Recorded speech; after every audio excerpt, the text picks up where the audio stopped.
Good morning. It is another beautiful day. Have you ever met a person like this? They seem, for whatever reason, to go from crisis to crisis to crisis. And somehow, their life just never gets better. And perhaps they're a close friend, an intimate friend. You love them, you deeply care for them, but any bit of counsel or conversation, it doesn't seem to affect anything at all. Why not? This is a topic I think that sticks with all of us, and this is the concept of self-sabotage. I actually destroy my potential before I begin, or even worse, I begin and I have some minor success, maybe even major success. And then eventually, once again, I stumble and fail totally. So, what am I to do with this concept? Difficult, isn't it? Many pundits say that at the very beginning, I must practice a form of self-love. I must learn that there truly is no one like me. There never has been, and there never will be. And of course, I say this a lot, and it sounds like the pitch, as one of my friends calls it, but it is true. It is true. I have to have some realization that I have a job to do in this life. And then, having assessed my talents, I can say to myself, no matter what happens, no matter how many times I fall down, that I am a winner. There is no one like me, and subsequently, I am a winner. I will succeed. And then, of course, I do need a plan.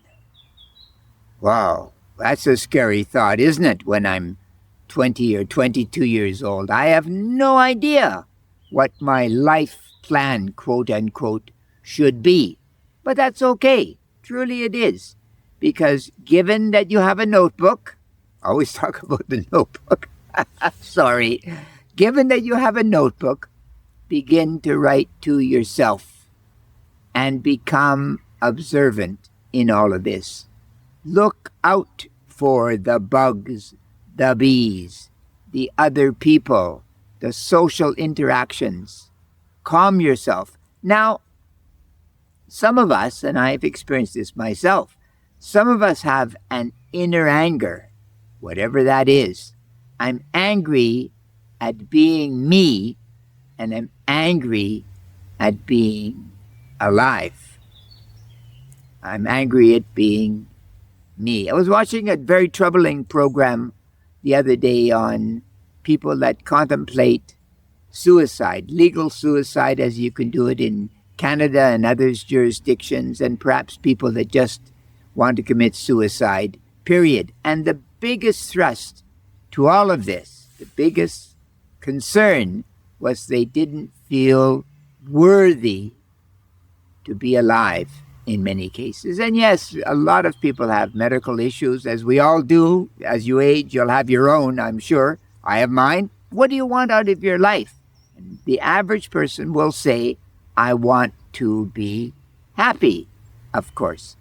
But they confuse Aristotle's message of happiness in a certain sense of the word, because Aristotle would agree that life should be happy, but he believed it was a mission, if you will, that I'm going to slowly but surely build happiness along the way. It's an earned phenomenon.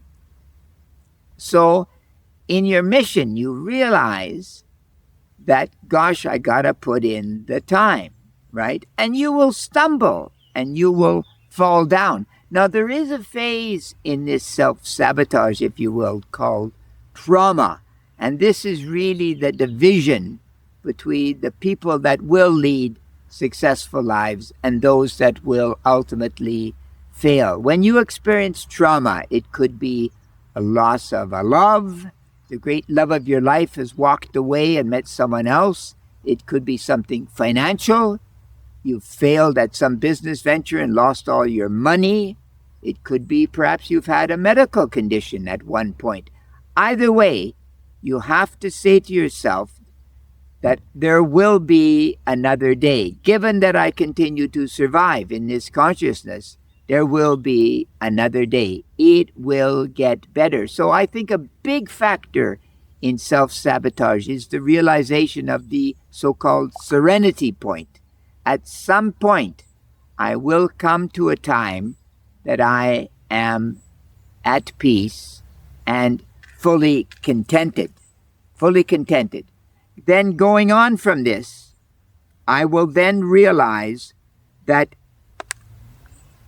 I can then go back to my work, my plan. And this will not be easy, will it? I have a friend, we've been friends a very long time, and for whatever reason, she just cannot seem to get up. She gets a job, loses the job. She gets a relationship, and she, of course, inevitably loses the relationship. It fails. And the problem here is just that she lacks self-worth, as we discussed in the very beginning, right? So we must find a way to build self-worth. So how do I do this? Well, after the talk, as we've alluded to earlier, then I'm going to, on a daily basis, look for my small successes, my small wins, and I'm going to feel capable of winning, right? Because I think this is also a learned phenomenon, to feel like a winner, right? I need to practice, because many times these people have just a successive amounts of losses, right? So obviously, you would not feel like a winner, if you will, if every day you're losing something, right? So you have to remind yourself of those small wins. And then with those small wins, remind yourself that I've got a mission here. I've got something to accomplish. So in the end, if you're going to stop self-sabotage, remind yourself you're a unique being. Get to work on you. Find your mission in your notebook and reward yourself on a daily basis. And I guess the ultimate question is, why not? Why not?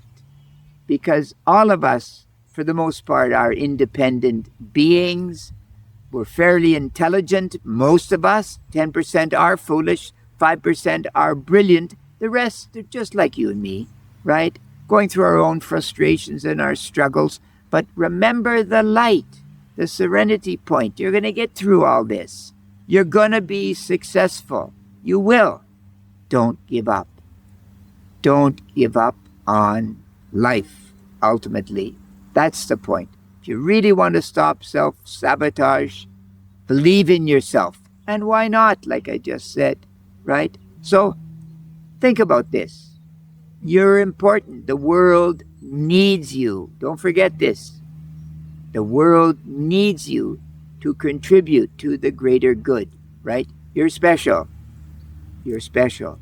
Not in a vain sense, but in a sense that you are a necessary being. You really are. And you know what they say. You know what they say. Critical thinking is everything, especially if you're going to overcome this concept of self-sabotage. Reflect on this. Many people suffer from it. They really do. And critical thinking is great. Truly great. You take care. God bless. Bye-bye.